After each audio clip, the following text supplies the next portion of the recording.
Good evening and many thanks for joining us live on QTV. You are watching QTV News and I am Ajibintu Drame. In tonight's top stories. The Gambia Press Union on Friday convened a day's training for journalists on contract and salary negotiation skills. Following Sunday school in Guinea that led to the overthrow of President Alpha Condé, we hear from some Guinean nationals in URR about the situation in their country. Staff of the Gambia Revenue Authority, the Accountant General's Office, and the National Audit Office on Friday concluded 5 days training on diplomatic protocols. 10,000 items worth over $17 million were donated on Friday to Gambian institutions by the Estonian Police and Border Guards Board. In sports news, we will bring you highlights from the Interstate Soccer Tournament in its 16th year, organized by Guineans living in the USA. Those were our main headlines. Now the news in detail.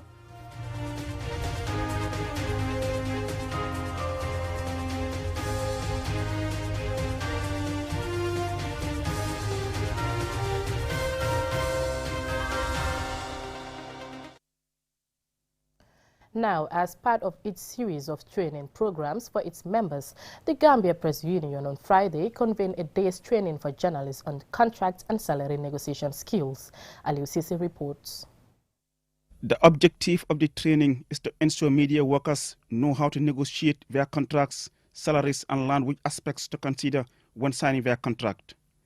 The issue of decent salaries for journalists remains a priority for the Gambia Press Union in promoting its members' welfare. Most journalists, particularly the young and inexperienced ones, have either complained of low pay, untimely payment of salaries, or poor working conditions, probably due to insufficient knowledge of labor laws and rules. This is something Sirif Boyang Jr., president of the Gambia Press Union, believes can only be addressed if journalists are trained on contract and salary negotiation skills. This has to do with your livelihood. See this as your bread and butter. My hope on behalf of the union is that at the end of this event, we will be in a position where we will empower others who are not here, our colleagues in our newsrooms, in our communities, and teach them what we learn here in order to empower them to negotiate for better salaries, better wages, and better conditions. Modu S. Diop, Senior Program Officer at the Gambia Press Union, says the training is being implemented in partnership with the Gambia Media Support, a Danish organization, and one of the long-time GPU partners with funding from the Civil Society in Development, also based in Denmark. This is a very important event that's going to help improve professionalism in terms of management. It's important for us as journalists to be able to know what our rights are when we are being employed. Lamin Sise is the trainer and he shares the areas that will be covered during the session. Yeah, thank you, Alo. The training is focused on 3 core main areas. One, understanding the process of negotiation and the ethics of negotiation, and also labor rights. I think these are very key important areas as employees-employer relationship is concerned that both sides should be aware of, so that we don't take advantage of each other. These participants are hopeful that the training will guide them in their future negotiation as they promise to share the knowledge gained with their colleagues. Umar Ba is a journalist with the Standard newspaper and one of the participants. I think this training, after this training, like I said, I'll be able to confidently negotiate issues of contracts with not only my employee, but anybody who gives me work relating to my work as a journalist. It is one thing to train journalists on salary negotiation. However, for this to be effective, there must be a wage structure agreed by all media owners. This might be hard to achieve as not all media houses have the same resources. Nonetheless, this training puts journalists in a stronger bargaining position, armed with better knowledge of their rights and entitlements. Reporting for QTV News, I am Aliu Sise. Now, following Sunday's coup in Guinea that led to the overthrow of President Alpha Condé, our reporter in Basse, Fode Mane, spoke to some Guinean nationals in URR about the situation in their country. Here is the report. Gambia is a home to hundreds of Guineans, and there have always been strong cultural and diplomatic ties between the two states. As events of the Sunday coup unfolded in Guinea's capital Conakry, its citizens living abroad are worried and are keenly following what is happening in their country. Ibrahima Balde, a Guinean living in URR, said the 83-year-old Condé has reached elections since 2010 to remain in power. He added that the coup was timely and commended coup leader Lieutenant Colonel Doumbia. Gilande ma 2010 vota o ganyaki be forsi o jodi kalamu. He lost both the 2010 and 2015 elections, but he forced his way to become president. Again, he manipulated for a third term. Today, every Guinean is suffering. He is beating, killing and jailing people for no reason. All kinds of bad things are done to Guineans. This colonel came to save us, so we are very happy about the coup. The West Africa bloc, ECOWAS, has suspended Guinea following the coup. ECOWAS has also sent a mediation mission to Guinea to discuss the situation and call for the release of Alpha Condé, who is in detention at undisclosed location. In a press release on Sunday, the Gambia government reaffirmed the ECOWAS position and condemned the coup. Mamadou Korkaba, the president of the Guinean community in URR, says the statements made by the international community are just formalities to condemn the coup, but said he is confident that they will act in the best interest of the majority of the Guinean people to remove a dictator. Previously, the fare from Gambia to Guinea was 3,000 CFA, whether you are going to Conakry or Labe, excluding food and water, which is not easy to get, especially for those of us struggling here. So if Allah help us and remove such a leader from power, we are thankful to Allah. Abdou Karim Diallo, also a Guinean, said the military takeover is the best thing to get rid of Condé. Ibrahima Sissoko, fondly called Alpha Condé due to his love and support for Condé, has this to say. One person should not continue ruling a country for so long. When your 2 terms end, you should step down and allow another person to take over. Abdurrahman Ba also expressed his feelings about the coup. I really like and support the coup because Condé is removed, but I'm totally against military rule. After successfully taking over, they should hand over power to civilians to restore peace and order in Guinea, because we have suffered so long at the hands of Alpha Condé. The leader of the coup, Lieutenant Colonel Mamadou Doumbia, on Monday said a new union government will be formed in weeks. He also told ministers who served in the Condé's government that there will be no witch hunt against former officials. However, the UN, African Union have taken a similar stance to ECOWAS in condemning the coup and calling for a return to civilian rule. Reporting for QTV News, I am Fode Mane. The Diplomacy Etiquette and Protocol Consulting Agency on Friday concluded 5 days training on diplomatic protocols for staff of the Gambia Revenue Authority, the Accountant General Office and the National Audit Office. And Sumane Esonyasi tells us more.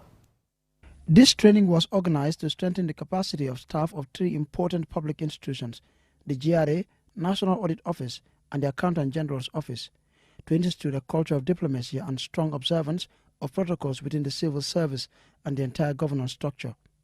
Addressing participants at the end of the training, widely respected former Gambian ambassador to Senegal, Burkina Faso, Mali and Togo, Ambassador Extraordinary and Plenipotentiary, His Excellency Ambassador Ibrahima Ousmane Dur, CEO of Diplomacy, Etiquette and Protocol Consulting, expressed gratitude to all government institutions for their continuous partnership, and went on to emphasize the importance of capacity building on protocols, especially for civil servants.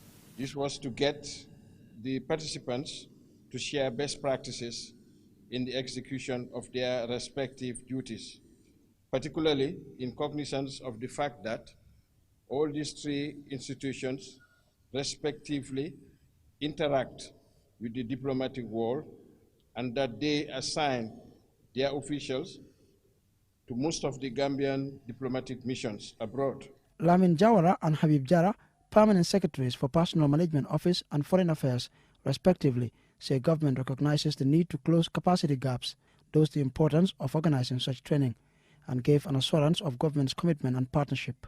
The training is therefore taking into account the context as well as the challenges we encounter occasionally as we attend and or host international conferences and delegations. Mfali Fadera, Head of Branding and Communications at the OIC Gambia Secretariat, and Mustafa Jeng, a participant, both paid tribute to Ambassador Ndur for his selfless service to country and stressed the impact such training will have on staff productivity, especially within the civil service. Because as middle management and senior management officers, you are the representatives of your organizations. And whenever you represent your organizations, you want to put your best foot forward. You know, when you represent your organization, you are a brand ambassador for your organization. So it is important that we are reminded of this diplomatic etiquette and diplomatic skills to make sure we represent our organizations well at all times. To a very large extent, we have received knowledge transfer from a very distinguished diplomat. I have the privilege of working with him in Dakar, and he has been a mentor in diplomacy. We are grateful, sir. Participants were trained on business, corporate, office, and social etiquette, and were each awarded certificates in recognition of their participation in the training.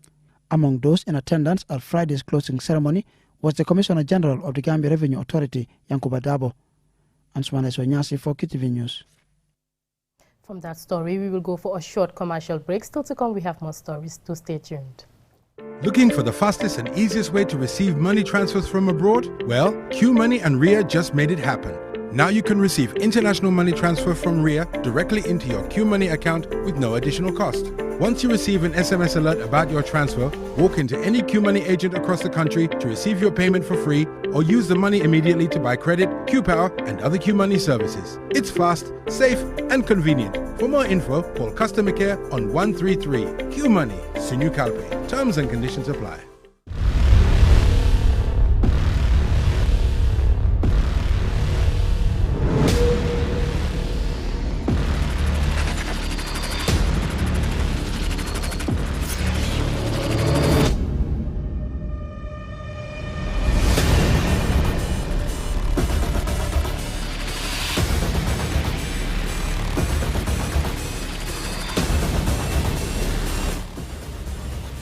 Check out the all-new Tigo 8 at S-Pass Motors. Call 3522-222 or 353-2222 for more information. Sherry.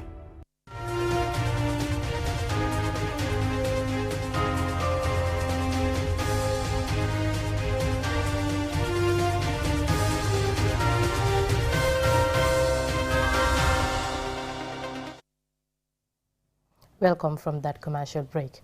Moving on, 10,000 items worth over $17 million were donated on Friday to Gambian institutions by Estonian Police and Border Guards Board to help improving their response capacity. Here is the report.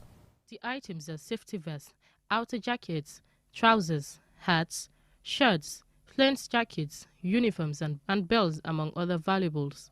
The beneficiaries are the Gambia Immigration Department, the Gambia Police Force, the Gambia Civil Aviation Authority, Aviation Security, and the Ministry of Health. At the event, Tamo Vikma, representative of the Estonian Police and Border Guard Board, hopes the items will be put into good use and will further strengthen ties between the two countries. I hope this project and our activities have laid a solid ground for even closer and good cooperation in the future with our friends in the smiling coast of Africa. And in case of mutual interests, we are from our side ready to look for possibilities for new joint activities. Expressing appreciation, Muhammadu M. Kujabi, representing the police commissioner, stated that the items will prove very useful in helping them carry out their duties. CDM Toure, the Director General of the Gambia Immigration Department, had this to say. This and laudable gesture was coordinated and organized by our counterpart, Mr. Stanford Porter, the EU Liaison Officer in the Gambia. On behalf of myself and the entire Immigration Department, more especially the command at Banjul International Airport, I would like to seize this opportunity to thank Mr. Stan and his authorities for all the support they have been rendering and continue to render to the Gambia Immigration Department. The Gambia authorities and Estonian police and border guards have a long-standing relationship, and they have been training some of our security in identifying fake documents and human trafficking. In July this year, 27 Gambian aviation security personnel undertook a week-long training course in document interception conducted by the Estonian police and border guards. Fansu Bojang, the Director General of the Gambia Civil Aviation Authority, thanked Estonian police for the help, adding that the items will help his staff execute their duties effectively. These uniforms being handed over today will undoubtedly boost the morale of our personnel, whilst the reflectors will enhance their safety and security during operations. The materials will go a long way in complementing our efforts in providing the right equipment and creating the right environment for the improvement of aviation security at BIA. The project is financed by the Estonian Ministry of Foreign Affairs from Development and Humanitarian Aid Funds. Ajibintu Drame, QTV News. In many African countries, including the Gambia, mothers and their daughters usually have limits as to what they can discuss with each other, which affects comfort and trust between them. This is what prompted the Mother-Daughter Dialogue organized by Paradise Foundation's Tahawujigin initiative, supported by UNFPA. More in this report by Gina Basongo. Research shows that gender-based violence, particularly violence against women and girls, is a global pandemic, affecting 1 in 3 women in their lifetime. Some of this violence occurs in homes, making it especially difficult. Women's rights activist Fatou Balde MBE spoke to us about the need for parents to have conversations with their children. Often when we engage communities, a lot of young girls tell us that they find it difficult to open up to their parents, for example, when they experience abuse. And I think this has to do with our culture of silence, especially around these sensitive issues. So we are encouraging all parents, be it male or female, to have that openness within us. We know that this is our culture, and for years this is how we have behaved and practiced. But I think it's high time that we try to change that. Fatou Bintu Fati is a participating mother and says she always pushes her children to have conversations with her that some people regard as too sensitive to have with children.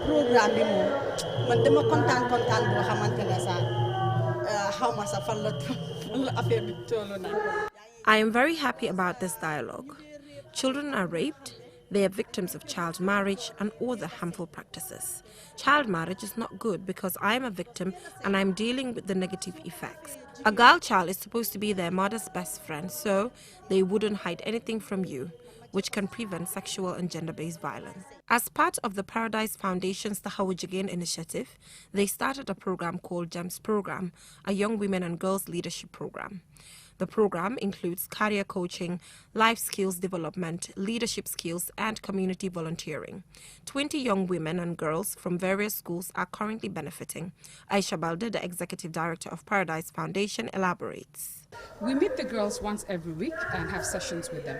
In fact, we visited all their homes to know how they live, to be able to design a program that is suitable for them. Because we sometimes take for granted our privileges, but then when you visit them, you know what kind of homes they come from and what they aspire to become. In fact, what we do is guide them, and they bring out what they want. And one of the key things that came out of the sessions was the need for psychosocial support. Because as we know, the way the Gambian woman is being brought up, it's always like so much emphasis of who you become, what you want to do this. Ndai Amisabali is one of the girls benefiting from the GEMS program, and according to her, after she appeared on TV to talk about the harmful traditional practices she learned from the program, she was bullied by women in her community. Despite that, she is still determined to participate. Since this program has started, I have learned a lot. I have learned a lot of things about gender-based violence, sexual harassment, and other stuff, and circumcision as well. When I went home, my mom asked me, "What is your program about? What are they teaching you there?" So I explained everything to her, and she told me that it was very beneficial. The Paradise Foundation's Tahawujigin initiative aims to focus on supporting women by providing accurate, supportive care and messaging to enhance women's safety, dignity and rights. Reporting for QTV News, I am Jana Busong. Let's take a quick look at some interesting sports news.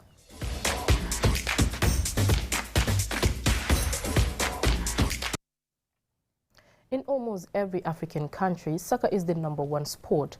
For Guineans living in the USA, being away from home has not lessened their love of the world's favorite game. QTV's US correspondent Howard Cisse tells us about an interstate soccer tournament now in its 16th year. The Guinean Interstate Soccer Tournament celebrates its 16th year here in Atlanta, Georgia. It's a tournament that brings Guineans around the United States into one city every year during Labor Day weekend.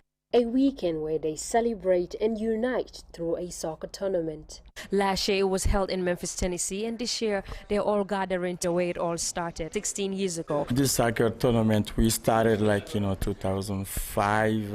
It was here, Atlanta. We have almost 16 states, and as we participate in this tournament. At the hotel on Friday during the opening event, the board did a drawing. Minnesota. I spoke to the president and he told me how they are going to be applying safety measures due to COVID-19 and making sure that people are staying safe and that they are vaccinated and wearing masks and socially distanced throughout the tournament. And then we know the COVID is here, so the COVID is killing a lot of people. So if you're not vaccinated, maybe you don't need to come here. I spoke to a player from California and he said he's just ready to have a good time. We are Californians, we are just going to go have fun. We're just going to go play soccer and just enjoy the competition. He told me their team were very selective, making sure they pick strategic players because they are just ready to take this cup home. I don't think California has ever won the tournament, but this year I'm really confident that the boys are ready, they are ready to work, and we are ready to win the trophy this year. Tennessee is also here to win, however only one team will take the cup home. The goal for this year, as I've been in this organization for 10 years, is to win. However, the former coach for New York City believes New York will be taking the cup home. I used to be the coach of New York, which I won 4 cups as a coach, and as a manager of the team I got 2 other cups. And then we got I think the third one, I was just in the bureau as an organizing secretary. We're taking it in the honor of the team's mom here because he's the mother of the team. Man yaayu teamu New York. I am the mother of Team New York and they call me Mama de Silly New York. I am so happy and I accepted the honor. I will be with them from beginning to the end. I am confident that New York will win the cup. Their predictions were right. New York scored 2 goals, defeating Ohio in the final game. We have a good coach and players who listen to our coaches. So they listen, they follow the rules, and that brings success. Reporting for QTV News, I am Howard Cisse. Looks quite interesting and exciting. Before we end, here's a recap of our main headlines. The Gambia Press Union on Friday convened a day's training for journalists on contract and salary negotiation skills. Following Sunday's coup in Guinea that led to the overthrow of President Alpha Condé, we heard from some Guinean nationals in URR about the situation in their country. Staff of the Gambia Revenue Authority, the Accountant General's Office and the National Audit Office on Friday concluded 5 days training on diplomatic protocols. 10,000 items worth over $17 million were donated on Friday to Gambian institutions by the Estonian Police and Border Guards Board. In sports news, we will bring you the highlights from the Interstate Soccer Tournament in its 16th year organized by Guineans living in the USA. Well, that's it from me in tonight's edition of the news. Thank you for watching and have a nice evening.